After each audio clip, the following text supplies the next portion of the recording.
All right. Okay. So we are live here on the W2 Network channel and also on our Facebook page. So first time going live. So hope to God we don't screw up too bad. I am, of course, your host here of the Video Games to the Max, and of course, editor in chief at W2Net.com, Sean Garmer, here with us. Well, Randy is here with me I'm here. today. I'm here. I've stopped playing Ratchet for the however long this is, and then I'm going right back. I'm actually using this as an excuse to charge my controller, so it's ready to go for the rest of the night. Well, okay, that's a good excuse. That's a good excuse. So also with us here, the editor in chief and big guy over at the Outerhaven. Always great to have Keith on. How are What's you up, doing? peoples? I'm good. Just a little tired. Yeah, I I can't stop watching this Elden Ring trailer. Like I've literally watched it like 50 times, trying to pick it apart. I don't blame you, man. When I saw that, I was like, instantly, Keith is probably going ecstatic right now. I wasn't even home. I was driving, and Will was like, "Keith, the trailer came out." I was like, "What are you talking about?" He's like, "The trailer came out." Like, what are you talking about? He's like, "Elden Ring." I was like, "All right, I gotta come and watch this now. Thank you." Of course, I watched it in the car on the side of the road. I would have done the same thing. I was like, "Yes, I need to see this now. I need to see this now, right now." And he's never been on any of our shows before, but it's awesome because I always end up in some kind of discussion with Sean Mesler on Twitter. So awesome to have you on as well. Thanks for having me. But all right, guys, before we get started, we're not, just to be fair, we're not going to break down an entire Summer Game Fest kickoff show here. That thing was already long enough. We don't need to go through every part of how long that was. Yeah, it was. God, yeah, it was. So what we're going to do here, first of all, what are your like general thoughts on how like you feel like the show went? I know we talked about being long, but from being the first thing before E3 kicks off, it's your getting your hype meter going. Do you think it like hit that, or there's some bumps in the road? What do you think, Keith? I think there were some bumps in the road. It did a good job of showcasing a lot of games, and it met a lot of people's expectations.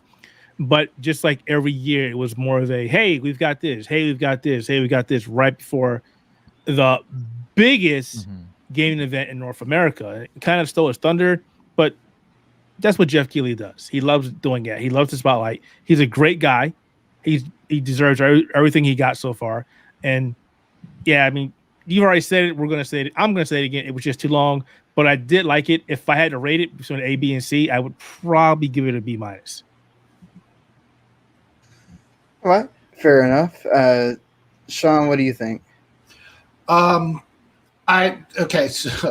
So it to me it all depends on what you're into, right? I'm like there were things I was really excited to see, but a lot of it I didn't care about at all. So I was on my phone, I was kind of doing other things. And I think that his obsession with having musical acts on these things is gonzo to me. Like, why? Like, no one cares about this. Like, Weezer's a good band. We don't need them to be in the middle of a video game stream. Just show us games. That could have been 5 minutes shorter if you would have just cut the Weezer segment out of it. You know what I mean? And then at least the other one that they had, it was underneath gameplay. Yeah. So that was, kind of cool. Like, that's a novel way to do it. But if we're just watching a band perform, that's just ridiculous. So, for the highs, the highs to me were an A. The lows for me were a low C. So I come right around in the middle, like a B. Okay, fair enough. I think that's kind of where I was going to go with it, was like in that B tier as well. I think they, it also had parts where it's like started off strong and then got real kind of petered out in the middle there, and then went with the big high that I think nobody was expecting with Elden Ring. So, yeah. I was expecting it. Oh, there was a little, I mean, I had a little inside knowledge that it was going to be there, but I think there was, I mean, the game's been missing for 2 years, like literally 2 years ago today was when they showed it at Xbox's press conference, 2 years ago yesterday on the 9th. and well, it's still the 10th here. So I'm in LA. So yeah, 2 years, almost like just over 2 years ago, and we haven't seen anything of it. So it's kind of that thing. And how many press events have there been between that everyone's like, okay, it's not here, it's not here, it's not here. So there's a little bit of that, but especially with the way he was hyping it up, like how excited he got, there was no way it was going to be anything other than that. You know what I mean? At least not to me. I was waiting for somebody to also show off, what is it, the Calypso protocol. I was waiting for that, but I think that's going to be on. I think that'll be at Microsoft. Yeah, I was expecting Elden Ring to be at Microsoft. That's what I was expecting it to be at. Oh wait, did they show that? Was that at Microsoft last year or PlayStation? Which one? The first time we saw Calypso protocol. I think that was Microsoft, right? Yeah, it was Microsoft, I believe. Was it Microsoft? Okay. But yeah, it's gonna be interesting to see it. I definitely want to see it. After this, sorry to cut you off, so I literally went to Twitter. I was like, we need to see this at E3. We need to see this, please. I think we will. No, I definitely think, like, I thought they were gonna wait for one of their shows. Like, I thought maybe Bandai Namco. I mean, yes, they have some games in the pipeline, but Scarlet Nexus is about to come out. Do you really need to see a lot more than that of that? I mean, yes. I mean, yes, I love. I'm enjoying the crap out of that demo as well. I'm just saying, like, that is their big game. Like, you would think maybe they would save it for their or Microsoft. So I wasn't necessarily expecting for it to show up. They're saving it for Ridge Racer. Ridge Racer. I love it. It better come. It better come back at E3. Come on. I mean, they got rid of Scarlet Nexus, like you just said. We already got Elden Ring. What else do they have? Yeah, I mean, give us Ridge Racer. Give it back. I don't know. I think they're worried with everything going on with Forza and all these other car games. Like, do they feel like they got something that they could really do with that's going to be different? So that's the conversation I had with somebody a while ago. And the thing with Forza Horizon is pretty much a sandbox racer. You can do whatever you want to do. Forza Motorsport is a track racer, which is why both those games can coexist. Ridge Racer would fall along the lines of a middle ground. It would be an arcade racer, just like it always has been, on tracks. That's why, Gran Turismo does so well, why Burnout did so well. I give Forza Horizon nothing but the best. I love that racing series, but there's something about being on a track, going fast as I can, power sliding around there with great music that always gets to me. It's always that arcade vibe. That's something Forza Horizon cannot replicate. And that's why Ridge Racer was always the top of his game until Bandai Namco decided they didn't care anymore. They gave us Driftopia and Ridge Racer Unbounded, which is like, what are these games? What did you do to Ridge Racer? Yeah, and then they've had like you said, Project Cars, and that didn't go well until now. That's been bought. So because even before Microsoft went with the Forza Horizon, there was Project Gotham, and that went 1, 2, 3, 4 games. Was it 4 games? I think it was 4. Yeah, and that was a phenomenal racing series. I played that game every day on my Xbox and Xbox 360. I loved it. We need a return of those games. Forza Horizon is fantastic, great, awesome. But again, give me an arcade game racing on tracks anytime. Fair enough. I think that was the thing. Is like, for the most part, I was excited for that first 20 minutes, and I think as soon as Sean said it hits that first, say it where the table, the musical act, and then after that, it kind of we got to go into the. I mean, there's always going to be a dip, right? But I felt like it dipped hard, and then it kind of started going gradually back up. Randy, any thoughts on? No, honest, I'm with what everybody has been saying, that there was a dip in it, and it did feel a bit long. It actually ran longer than they said it was going to anyways, which kind of added to it. But it kind of hit exactly what I thought it was going to hit, just for the fact that we have so many press conferences coming up. It seems like everyone now is having their own little thing over the next few days because everything is so digital. and PlayStation just avoiding it altogether. So I wasn't expecting a ton of big games. Obviously, the one big one at the end, you kind of expect from this stuff, but Keighley has always liked those little indie games, so I was expecting to see a lot of those, and that's kind of what we saw. On top of obviously being sponsored by Amazon Gaming, you knew you were going to get hit with that every third ad. And, I mean, because you got to pay the bills. So it honestly didn't really surprise me, but I'm with you, Sean. It was like the first 3 or 4, I'm like, man, this is really kicking. And then it was like, I guess I can pay attention to other things and keep this on in the background a little bit. Yeah, I agree with Sean though. I'm not big on the musical acts, and I'm fine with it during the Game Awards because they sort of have to do with like the games that are nominated for the, major award. But when you're doing it like this, and it's like, okay, I get it. You want it to be sort of like, hey, we got Weezer. Let's get some Weezer fans to watch the show or whatever. Well, here's the thing though. Did they announce that Weezer was going to perform? Yeah. Yes. I haven't been paying attention to that. The main big draw to that was for all the co-streamers. Weezer was going to perform a song that you didn't have to worry about getting DMCA'd. So, well, you know what's really funny too? It's that's the thing. Like, I can't imagine somebody who's like not really like super into games being like, oh, I'm going to tune into that 2-hour game show to see Weezer for 5 minutes. You know what I mean? Like, it's like the audience is already there. Like, I don't think you need to have anybody else, like that extra stuff. You're going to get people. Like, at one point he tweeted out that there was over 1 million people watching the stream. Yeah. And that was at 11 o'clock on a Thursday when people are at work. You know what I mean? Right. So I don't know. I just feel like he just like, I love his enthusiasm, and I wish I shared his enthusiasm for all the games that they showed, because I didn't have it.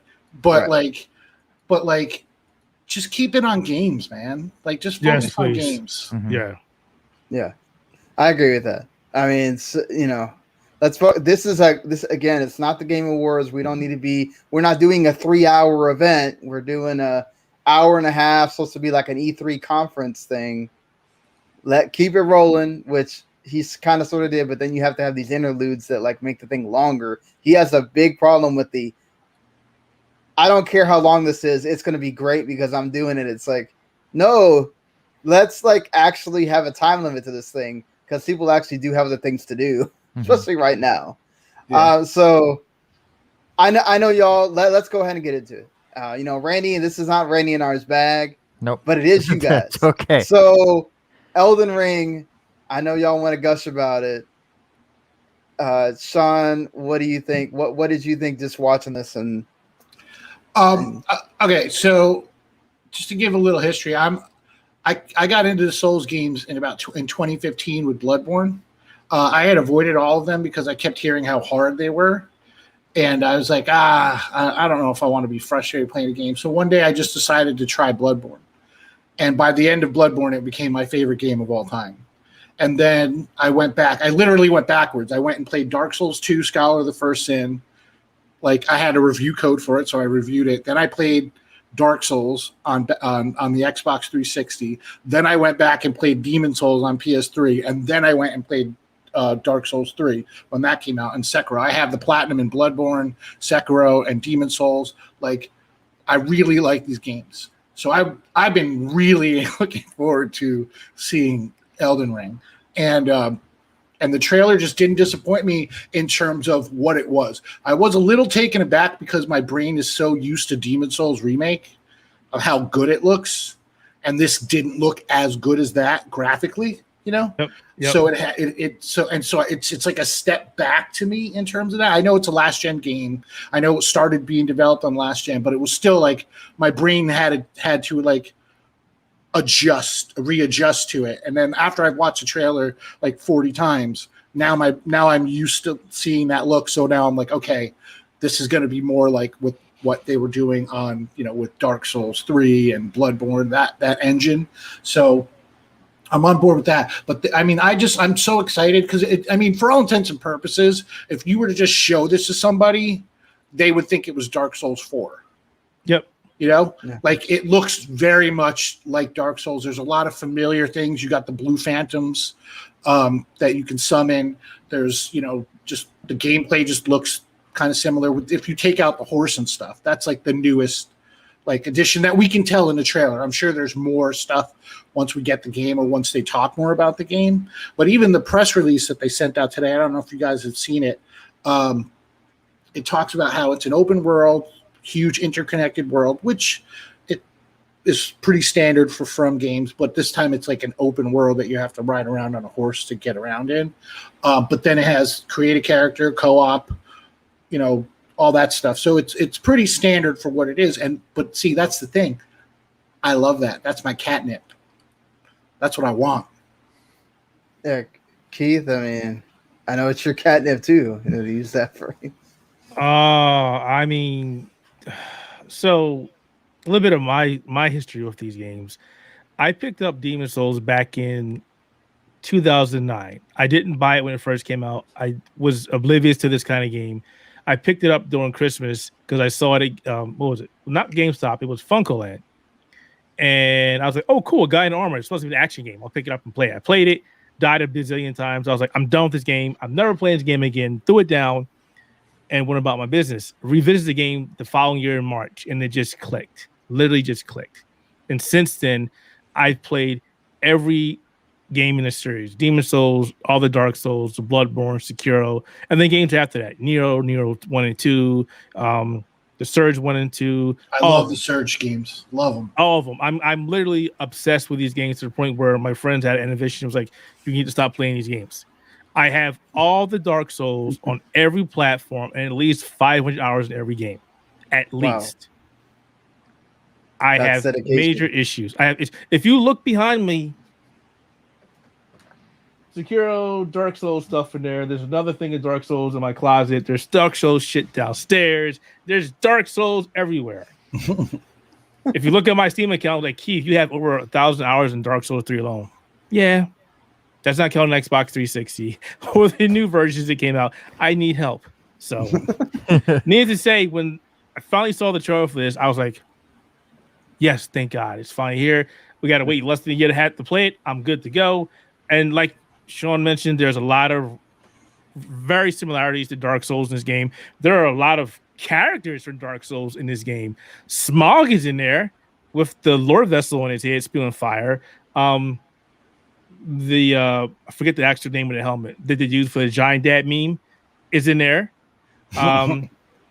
There's a player, I don't know if it's your player or something else, that is wearing the farm armor that's getting impaled. That's from Dark Souls 2 and 3. So there's a lot of Dark Souls reference in this game, which is great.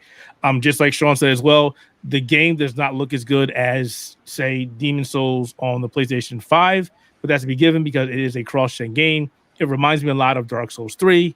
That's fine. If it runs, if it has a great resolution and it doesn't have any frame rate issues and it has nothing but gorgeous, sexy gameplay, I'm in. Yeah, Plus, that's a story, an actual story. Yeah, I'm really looking forward to seeing the how they approach the narrative in this one, because if you guys don't know, the for the most part, with the exception of Sekiro, which is a little more overt, the story is very, very opaque, and you have to get it through like item descriptions and just kind of environmental storytelling and stuff like that. So I'm curious to see with George R.R. Martin handling the lore, how they're gonna approach it. Yeah, I'm looking forward to this. Between Miyazaki and Martin working on it, this better be nothing but epic storytelling. Yeah, I'm intrigued by the George R. R. Martin situation, part of it. I don't have a thing with Dark Souls. I was at the E3 where Demon Souls appeared in 2009. I played it. I had no idea what that was. I kept dying, and the PR person was trying to tell me how to play. And by the time I got so frustrated, I was like, I'm sorry, Nam, and I'm not disparaging your game or anything. I'm just going to go because I feel like I'm about to throw this controller on the floor. That's how Demon Souls actually went when it was in production. There was a whole big thing about it. They thought it was too hard and they didn't think it was going to sell. And look where we're at right now. Yeah. One of the best gaming series of all time. Good job. The first PS5 exclusive. So, that's how it goes. Yeah. I mean, Absolutely. I And still like, do wish the y'all game did think a it's going to PC, hit but- that release date, February 22nd or I January don't. 22nd? I'm sorry. I don't buy anything that Jason says. I'm sorry. That's just me. Well, Jason He is joking. he didn't say it was delayed. He was joking around about Yeah. how everything's been delayed. But Somebody made I- an article out of it. yeah, I saw that. I already vowed that if this game doesn't hit the date, I'm gonna summon Satan to smite the earth. So get your stuff in order. Okay, Plan accordingly. let's see if it happens. I mean, I wouldn't be surprised if it did Honestly- get delayed. You know? Honestly, though, all kidding aside, the game has been delayed a bunch already because of COVID. Yeah. Yeah. So I honestly think they're gonna hit this date. And if they don't, it'll be delayed a month. Like they usually don't. From usually doesn't get hit delays. Like they're delayed. The Bloodborne got delayed like a month. Okay. Like they usually don't. No, you're right. I was going to say on top of that, they haven't been working on anything other than this since Sekiro was done. Yeah. Maybe we'll see if finally get that expansion to Sekiro, or I maybe a wish. part 2. It's like, hey, you beat the game, the best ending. The whole Sekiro thing is just weird to me because it's just like, first of all, Activision published it, which is super weird. Yeah. Yeah. Then I can't imagine them ever agreeing to a one and done. You know what I mean? Like they are all about franchises, making money, selling more, and I can't imagine them being like on a one and done. Like it just doesn't seem like Activision. So it's just a weird thing. So maybe we will see a Sekiro like in 2024 or something like that. I mean, I could see it if From Software is coming to you and saying, "Oh, we're going to make a Dark Souls type game," and Activision looks at the cult following that series type of games have. That was a very weird situation, and I never understood how Activision got brought up into the mix in the first place, because From Software has always worked with Bandai Namco, with the exception of Demon Souls. Well, to the best of my knowledge, it was originally going to be another Tenchu game because From did do the last couple of Tenchu games for Activision, but it just turned into something else. But I just can't imagine. Activision just doesn't seem like the kind to be like, here, we're going to publish this critically acclaimed, great selling one-time game. I just don't see it. Fair enough. So we can. There were other things announced at the show. I mean, we could probably go on with Elden Ring for the entire. I thought it was just an Elden Ring show. That's what I thought it was. I'm sorry. That's the thing that we're thinking about. Obviously, No, listen. With these two, the thing I they like the said most. Elden Ring, and it was like, oh, that's it. It just wiped their memory of everything else that happened. Well, They're I sitting said there going earlier. This show's not very long. It was 4 minutes long, guys. What are you talking about? Well, I said earlier. I mean, I've been saying for like the whole week. I was like, all I care about is Elden Ring. Like, I don't care what else happens this weekend. I don't care what gets shown. I don't care what happens. Elden Ring was my like peak. That's what I wanted. So everything else is just gravy. So nothing else that gets shown this entire week could ever top that. The fact that you already got Elden Ring. Unless Bloodborne 2 gets announced. Oh my God! Happen. This man is asking for the world. No, I'm not. But that's literally the only thing that would top Elden Ring is Bloodborne 2. That's it. Let's get the PS5 remaster first or whatever. Yeah, you know what? That even if like a 60 frames per second, Bloodborne is my favorite game of all time. So if they gave it like a 60 frames per second like polish, then yes, that would hype me up more than Elden Ring. Lance McDonald's been put on that string for months, and they're not biting. They're not biting. I know. They're not. It's nuts. But no, there's other things that I really enjoyed today. Like there are things I really enjoyed, just not that much. Okay, let's talk about. I'll let y'all all get into your. I mean, we already talked about one of y'all's favorite things, just because I feel like we got to talk about this. It was the opener.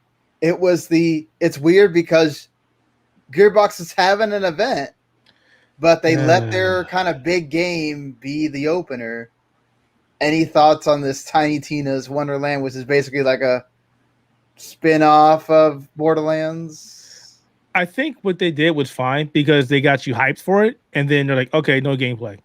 Well, they're going to show the gameplay. They said they're going to show gameplay at the Gearbox thing. Right. So it's basically, hey, we got this game. Now you're hooked. You want to know more about it? Check out the show in a couple of days, whatever. That's what most companies are doing now if they have their own event. I mean, like, I don't none of y'all are Borderlands fans at all? I didn't even play 3. I was Borderlands out. I like Borderlands 1. I like Borderlands 2. Borderlands 3 didn't work for me, really. I felt it was too long. I felt the humor didn't land for me. But I liked what I heard Ashley Birch say about this, that it's like more of a fantasy, like action fantasy. So there's going to be more like fantasy elements, but with guns. And I like that idea. Mm-hmm. I'll give it a shot. If it's a full-fledged, like full-on game, I just hope that they have a better editor than they did for Borderlands 3. Let's talk about too. I mean, the voice cast. Great voice cast. Wanda cool. Sykes is one of the funniest human beings that ever lived. I'm stoked to hear her in a video game. Yeah, exactly. Yeah, she is. Yeah, she is amazing. I was like, wow, they got her to do this. That's cool. So, like, that voice cast is going to be good. Hopefully, like you said, there's better editing. And I like the fantasy setting, too. I'm not a big Borderlands person, but that kind of got me there for sure. I think one more, just because they're having their own event tomorrow. We were all wondering, I think, after they said their big 4 games are not going to be there at all in that event or shown at the rest of E3. Koch Media still has an event tomorrow, and they reveal that there's an entire publishing label called Prime Label that exists. And now we have Payday 3, a new Gungrave game, a Painkiller, and there's 12 upcoming games, including those 3 in there. Did any of that pique your interest to like maybe want to tune in tomorrow if you didn't have to cover it for reasons? I actually saw the behind the closed doors event for this last Monday.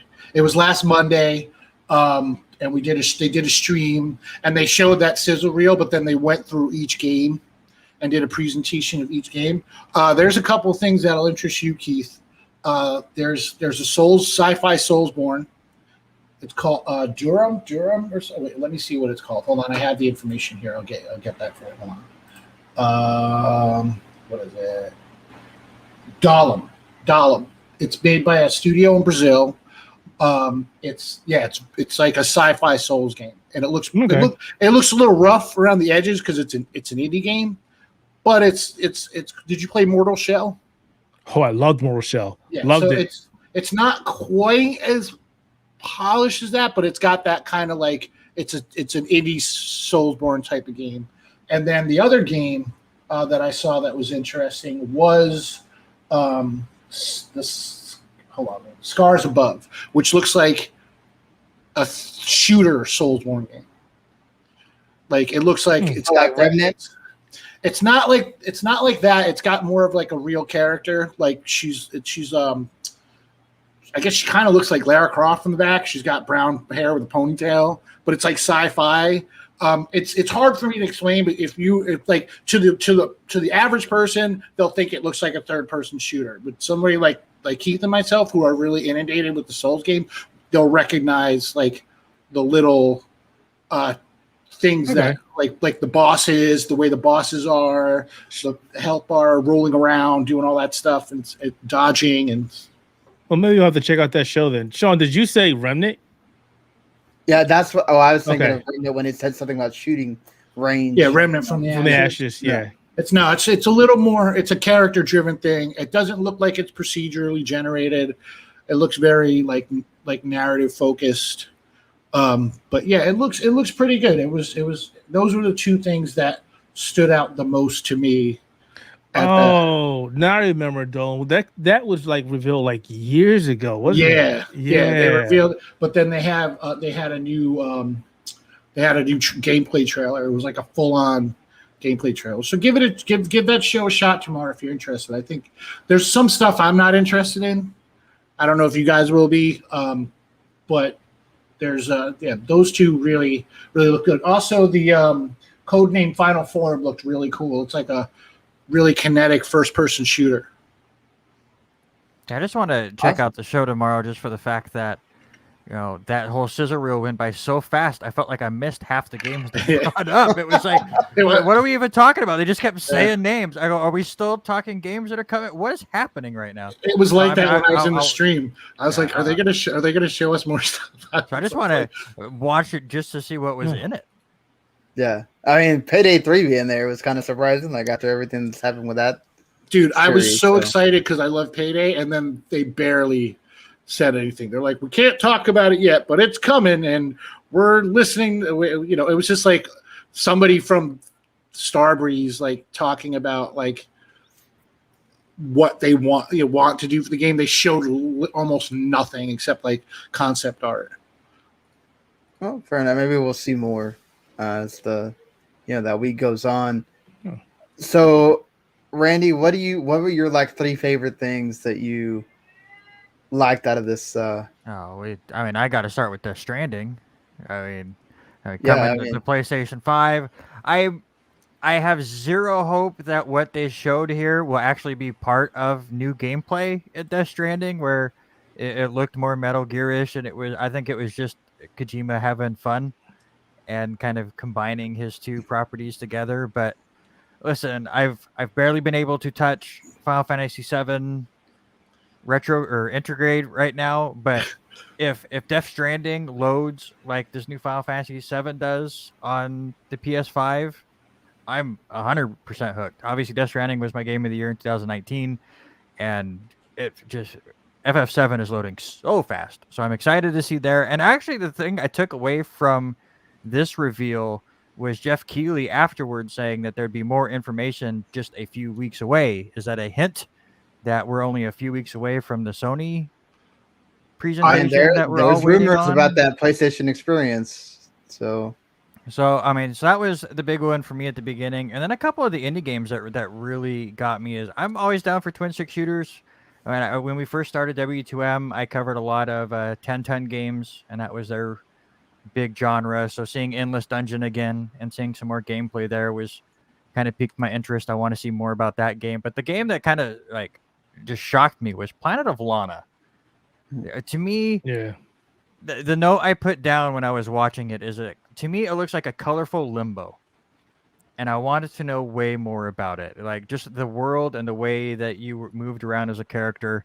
It reminded me a lot of the Limbo game or Inside, but just a beautiful, colorful world. So I want to see more about that. So those were the 3 games that from this show I was hooked on. I mean, y'all both already talked about Elden Ring, but what are a couple of other, your other big games that you really liked out of this showcase, Keith? Death Stranding. When I first saw it, I was like, this feels like Metal Gear. It's an expansion for the game, and then director's cut. And I was like, all right, well, that's pretty cool, I guess. I could play it again. Downside for that is I played on the PC because I wanted to wait for the better experience. So now I got to play through the entire game again so I can play it on PlayStation 5, which kind of bugs me. I'm not going to go into this whole rant of cross-generation, cross-platform games that have some kind of universal game save because that would be nice. If that's just nonsense, right? Mm-hmm. Yep. Also, should be able to do that. I'm also Lost Ark. That looked very intriguing. I'm looking for a nice top-down action RPG game, and Diablo is pretty much dead in my book because even if it was the best game in the world, I don't agree with Activision's practices, so I won't be buying anything from Activision anytime soon. Not even Sekiro 2? Nope. Oh man, I would sell my children for. I don't have any children, but if I would sell them to get. I don't agree with what they're doing. I literally don't like it. I don't like the fact that they're getting rid of talent. Oh, we don't have enough money, but we can give our guys millions and millions of dollars. We're bringing in people that literally don't know how to run the company, but you're bringing them in there for one reason or another. I don't get that. And we keep putting all of our studios on Call of Duty instead of letting them. Rip Tony Hawk. That was a great HD collection, and you just whatever. They put them on. They folded them into Blizzard, right? That was Vicarious Visions, yeah. Yeah, Vicarious Visions was the Blizzard to do the Diablo 2 Resurrected or whatever. But it's like, and fine, that game actually stands a chance as opposed to the Warcraft Toys for Bob. Reforms, yeah. Like, Toys for Bob really makes me upset because it's like this was the time to do a Spyro 4. That's what the time. Yeah. That was my prediction because I hadn't heard the Toys for Bob thing, and then to do the podcast and predict that, and they're like, well, they moved them to Call of Duty. Yep, Quit. gone. This was the time to do it with Tony Hawk when you've revitalized that entire series and his name and everything else, and you don't do it. I mean, like, Everything got screwed up when Sledgehammer got pulled off of their Call of Duty, and then it's like who was it? Treyarch had to leapfrog theirs earlier, so now Sledgehammer's coming. It's like they reversed, but they need to get them caught up to make sure that the game releases. Personally, the only Call of Duty games I'll care about anymore are the Infinity Ward ones. That Modern Warfare reboot was one of the best games I've ever played. So I'm skipping anything Black Ops. I'm skipping Sledgehammer. I'm just gonna stick with Infinity Ward and buy a Call of Duty every 3 years. I haven't played a Call of Duty game in God knows how long, with the exception of Warzone, because my friends like play it, and I'm playing. I was like, I'm done with this. I used to be a massive Call of Duty fan and bought them and played them every year, but it stopped at around Infinite Warfare. I liked the campaign a lot, but the multiplayer sucked. And then Black Ops 3 was just a train wreck. And then I didn't play Black Ops 4. I was like, I'm not supporting you on releasing a multiplayer. I don't have a problem with multiplayer only games. I have a problem with you releasing a multiplayer only Call of Duty. You know what I mean? Because campaign is always part of it. And then you just said, okay, we're just going to release a multiplayer only Call of Duty because we can't skip a year. right. Like God forbid. So yeah. Like Battlefield right now. So Yeah, that was smart. but I mean, Sean, since you were already talking, what are your other couple of Well, favorites here? I'm on the same page as everybody with Death Stranding. Death Stranding was my favorite game of 2019. I'm really looking forward to seeing the Decima engine and like just that game, that world on a PS5. It's just going to look awesome. I love Death Stranding. And then my other favorite thing that I saw was Evil Dead. I'm a huge horror fan. I love the Evil Dead franchise.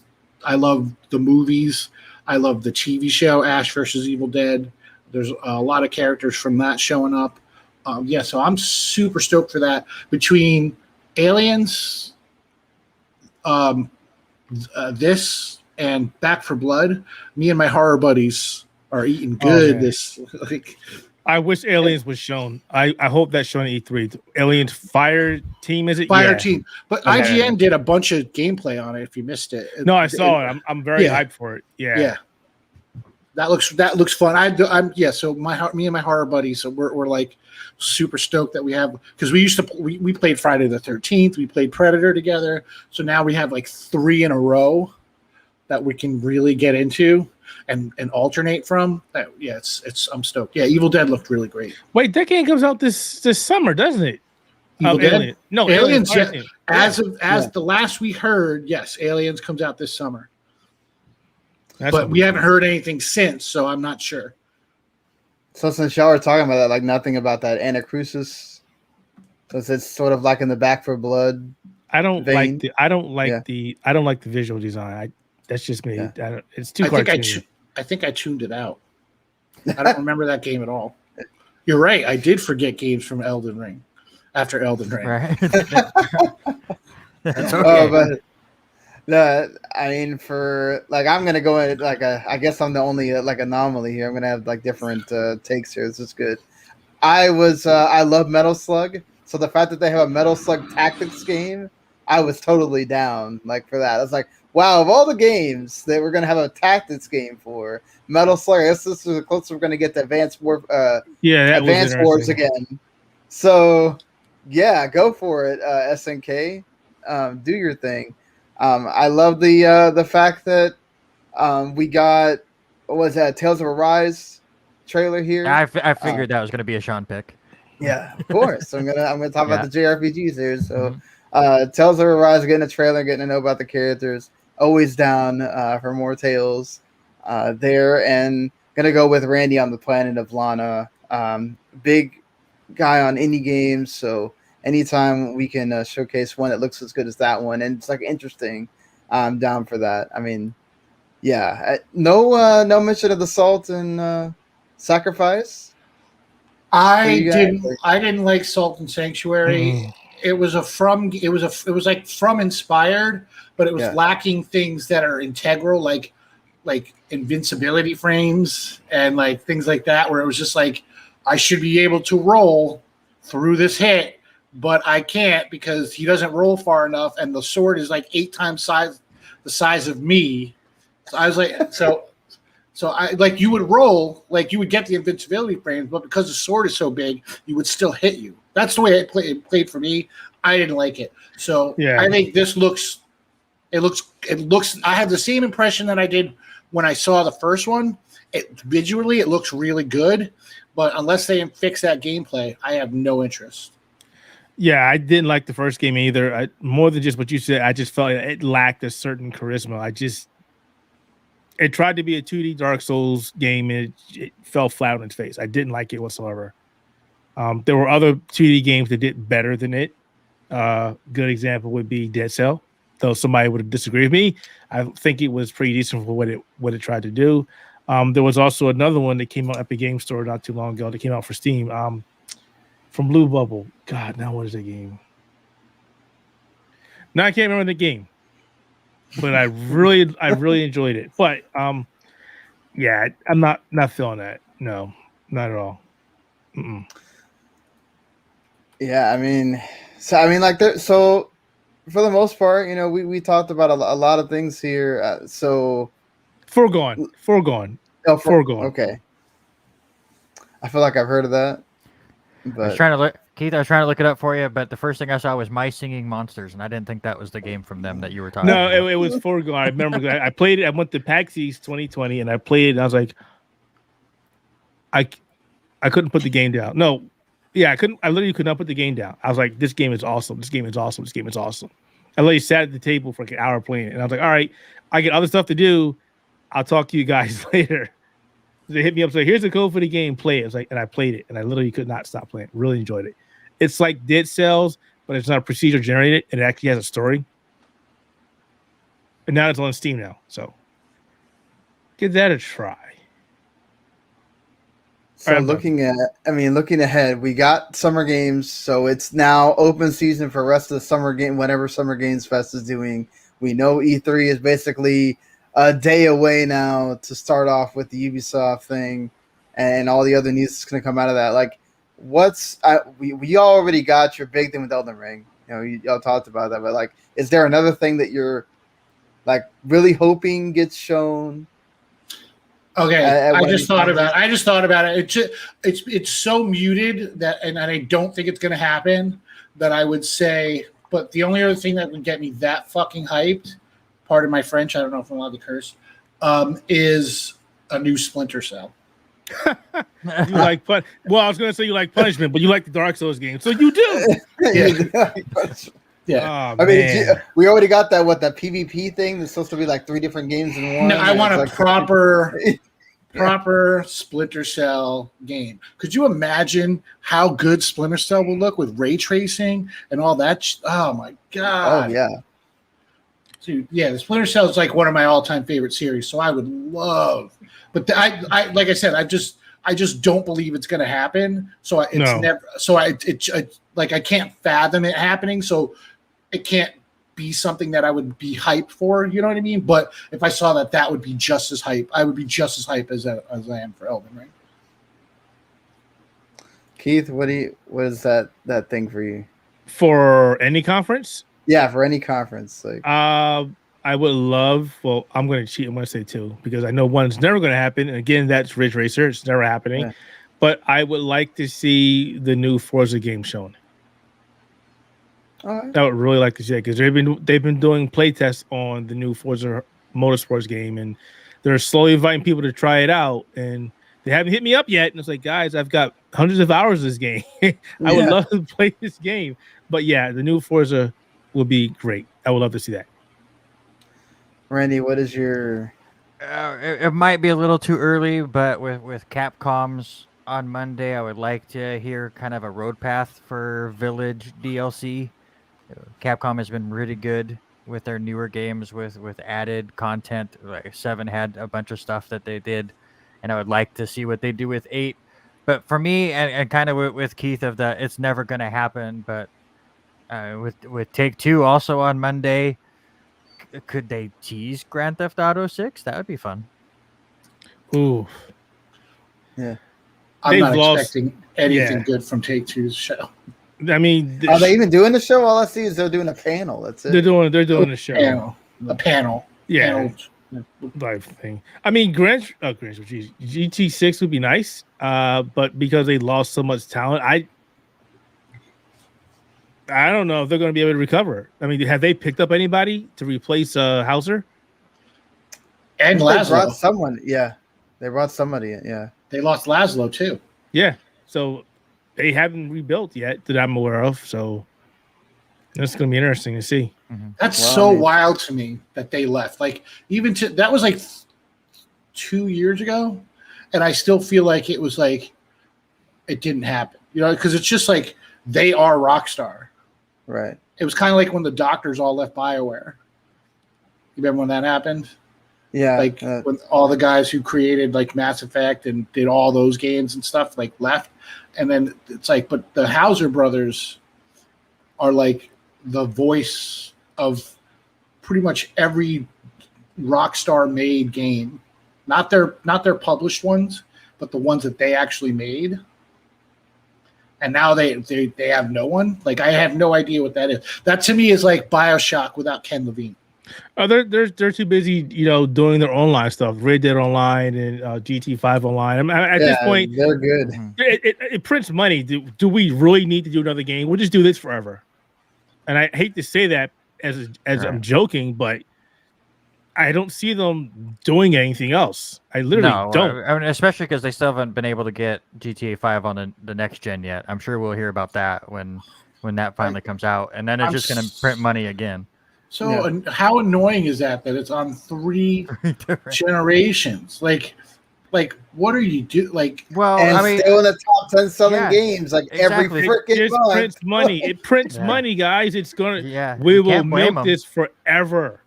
Mhm. Where's that Bully remaster? What? Nah. Where's that? What is it? What is that racing game? they Table used to do? tennis. Yeah. What was that racing game? Midnight. Midnight Club. Midnight Club. Midnight Where's Club. that at? I would love that, We're man. not doing this. We're not doing this. Come on. We're doing GT5 forever. They're just sitting on the Max Payne IP. Oh, that really bothers me. That- Like, yeah.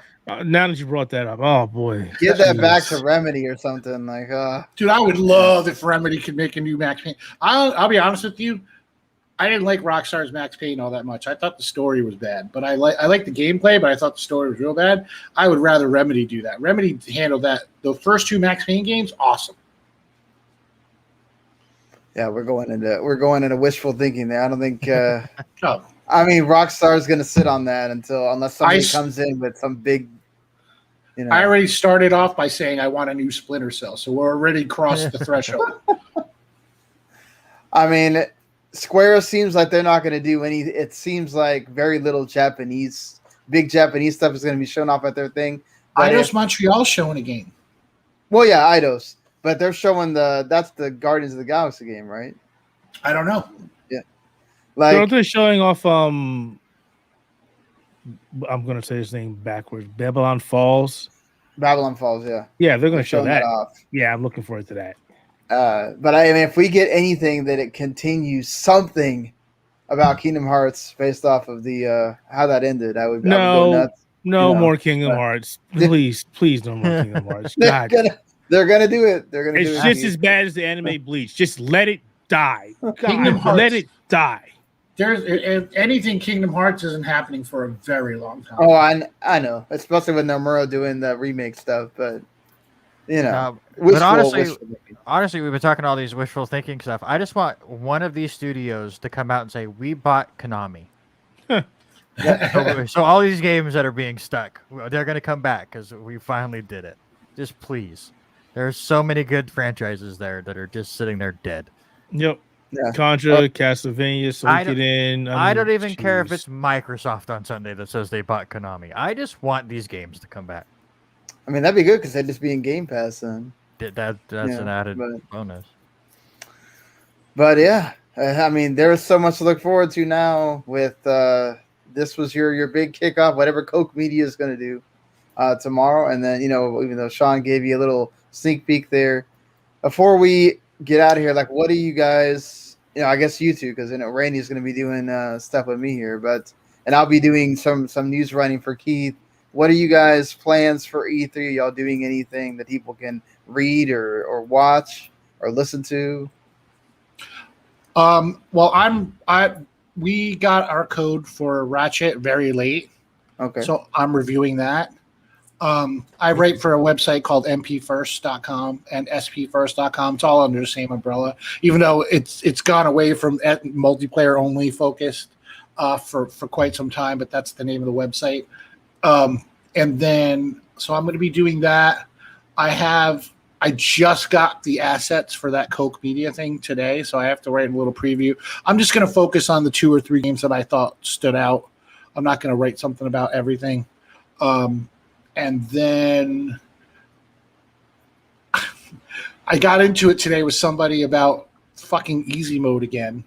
So I'm and talking about how the From Software should make the games easier so that they sell more. And I like the guy a lot, but he was like, oh, they barely sell 20% of the install base. I'm like, Horizon Zero Dawn didn't sell to 20% of the install base. Like, you know what I mean? Like, and that's a way more accessible game. Ratchet and Clank is super accessible, and they don't sell that much. Everybody's got a reason why they just don't want to buy a game. Millions of people decide to not buy games. More people don't buy games than do buy games, with considering all of the platforms that are available. You know what I mean? So why should From Software change the way they make games on the off chance that these people who might not have bought their games anyway would buy their games to sell? Like, you know what I mean? Like, it's just ridiculous. Like, if they decide they want to make an easy mode, awesome, go do it. But I'm tired of people asking for it. I'm tired of it. Yeah, that's gonna be something you're gonna hear for ages and ages. I'm just tired of it. Every time they announce a game, every time. Yeah, I can feel you on that. I mean, I just decide that if I'm gonna try it, I'm gonna try it the way that they intended, and it is what it is. There's so many genres that are not for me. I suck at fighting games. I'm not going to ask them to be like, could you put a 1-button win thing in there for me? Could you make it easier so that I just press 1 button and do the combo to kill people? What was that fighting game? Jump Kick. That was your jump game. kick, dive kick. Yeah. Dive kick. Dive kick. There you go. You know what I they mean? made Like, that game for you, Sean. Or like GTA. If say I really hate guns, right? But I really want to play GTA. Could you make a version of it without guns? Like, no, this is the game. This is what they make. Like, I accept it and move on. Like, stop asking. Like, I'm not like video games in general are for everyone. Not every game is for everyone. That's just like I suck at fighting games. Like, I'm terrible. Okay. Yeah. I would like. Yeah, I mean, I would say there's an argument between accessibility and whether you're just not good at it or not, But yeah, that's the thing right there. Thank you for saying that. But I think that's the problem is people will take away the accessibility part of it and make it be like, oh, well, we made an easy mode for everybody that can't play Dark Souls. It's like, well, the problem is I think that they wrapped the easy mode argument into the accessibility argument. When it's not like somebody who's disabled, it's usually not somebody disabled that are asking for this mode. It's usually somebody who's fully abled asking for this mode and then using accessibility as like their shield. You know what I mean? Which is just disgusting to me. Like, get me, like, I'll listen to people talk accessibility options all day. But they're not like, but they're mostly talking about, well, I suck at this game and I want to be able to play it, so make it easier for me. Yeah. Yeah. No, I agree with you. The thing that's been happening right now in the industry and the community is basically what you said before. accessibility versus making a game easier, and there's a big contrast between the two. You know, Exactly. making a game easier doesn't mean that it's more accessible. Making a game more accessible doesn't mean it's easier. I mean, look at games. I hate to use this game. The Last of Us Part 2. Look at all the accessibility options in the game. Doesn't make the game easier, but it makes it better for somebody who has a handicap or disability to play the game. That's what it means. It doesn't mean put an I win button in the game because to be fair, though, go play Cuphead. Go play Easy Go Cuphead. To be fair, the Last of Us accessibility options do make the game a lot easier. Yeah, that's why exactly I hate to use this game as an example, but that's fine. That's a different kind of game. That's a game that they want you to experience the story. Yeah. You know what I mean? Look what they did. I'll give you a great example. You'll love this. You said you suck at fighting games. The new Guilty Gear game, Guilty Gear Strive, came out, and they have a mode in the game where you literally do not have to play the game. You can sit there and watch the entire story from beginning to end. There you go. Yeah.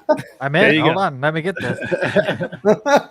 And that's why they came out. I was like, don't put our stuff on YouTube. You mean the entire story that everybody's already getting up there? I mean, come on, Arxis. You should know better by now. Yeah. Great idea, but you know that was going to get abused. You know it's going to happen. Well, yeah, because you're not going to go to DMCA everybody all the time. My favorite, I don't mean to tangent, but this is kind of related. My favorite combat in any Final Fantasy game is 12. Because I really like the gambit system, where you can just basically you learn gambits and then you could program your team to basically auto fight. You know what I mean? Like back when that game first came out for the PS2, I did that and I would do boss fights and just sit there. I would get a sandwich and just watch my team like fight bosses. Because, but to me, it's like I played the game because I programmed everybody's skills in such a way that I wouldn't die. I would get replenished magic. You know what I mean? Like, so it's just auto batter. You got an auto battle. Yeah. There you go. Yeah, it was just like, it was good. So, I mean, if you want accessibility, like do Dark Souls auto battle, like do that if you want to do that. Like, you know what I mean? Like if somebody can't, like, to me, it's like either play or completely take the ability to play away and just watch the game. Just do that. I don't know. I think there's something to be said for sliders and assist modes, and that's fine. I loved the assist mode. I thought that was great for, you can toggle that on and off when you get into a part where it's just too hard. Tone it down a little bit, get through that, and you can go back to normal mode. I mean, I don't think Dark Souls needs to have that. I don't think every game needs to have that. But if you want to design it with that in mind, that is very good because that's what I'm saying. If they chose to do that, awesome. Let them do it. I'm all for that. Just stop asking them to do it. Bandai Namco has published 5 of these games, right? They know what they're getting into when they publish a From Software game. They know that there's a ceiling. They haven't hit it yet because each game keeps selling more than the previous one, but they know that there's a ceiling eventually that they're going to get to, but they don't care. And From knows that people have been asking them to make easy modes every time they release a game. They still haven't done it because they don't care. They want to make the game that they want to make. Right. So stop asking. That should be respected too. Make the game you want to make. Keith, before we get out of here, what is your E3 plans? Try not to go crazy. As I mentioned to you before, every time E3 comes around, the staff at Outerhaven, we pretty much bust our butt. We try and get as much news as we can. We realize we're not the biggest site out there. So obviously we have to be strategic on what we cover. So we won't cover everything up front. We'll talk about the stuff that we think is more important first, and then we'll follow up everything later. Probably do a couple of podcasts, maybe do a video cast, or maybe we'll just sit there and go, wow, that was cool. And just jump in Discord for friends and just talk about the entire event and just record it. Hey, that was our coverage. There you go. Honestly, I'm really sick of these digital events. There's just too much. There's just too much going on. They're like, oh, we're going to throw this and this and this and this and this and this and this at you. There's a lot. There's too much. There's too much. I want E3 to come back like for full on so that we can go back to normal. Like I don't want the summer game fest spread out all summer like things. I don't want that. And also for E3 to have, I think it's cool as far as, being part of media that I'm doing an interview for a very small game tomorrow that probably no one is going to give 2 craps about. and it is what it is, and that's what would happen when you have regular E3. A lot of that stuff is on the 3 days that are not conferences. That kind of gets, you figure out what you want, right? Instead of getting it all thrown at you and be like, okay, well, every single one of these companies that probably would never have a conference now has one of these, a booth. And and it's like, maybe not. Like, I do miss that. It's like, not that these people shouldn't get their time, because they should. I'm just saying some of that feels like, oh my God, there's already so much we don't need. And then IGN's doing their thing too. I'm sticking with the stuff that I always watch. I'm sticking with Ubisoft, Microsoft, and like maybe like something else. But I'm sticking with the stuff that I know. And Square Enix I want to watch. I agree with Keith. I'm going to try to, not go too nuts with we got to cover everything. I already, was telling everybody, like, hey, there's going to be certain shows, unless there's like 2 people that really want to cover it on their own, cool. But let's not try to destroy our whole I'm not killing myself. Everything. Yeah. I'm not doing it. I'm already stressed out. No, I'm not doing it. Not doing it. Not worth getting the blood pressure going and all that. But everybody that is going to do that, enjoy E3 that are not doing this as part of media. Enjoy E3. Enjoy all the stuff that gets showcased. Whether you don't get your favorite game or not, don't go after the devs, because guess what? COVID happened, and there's probably a lot of stuff that got delayed that might have been at one of these things. So just remember.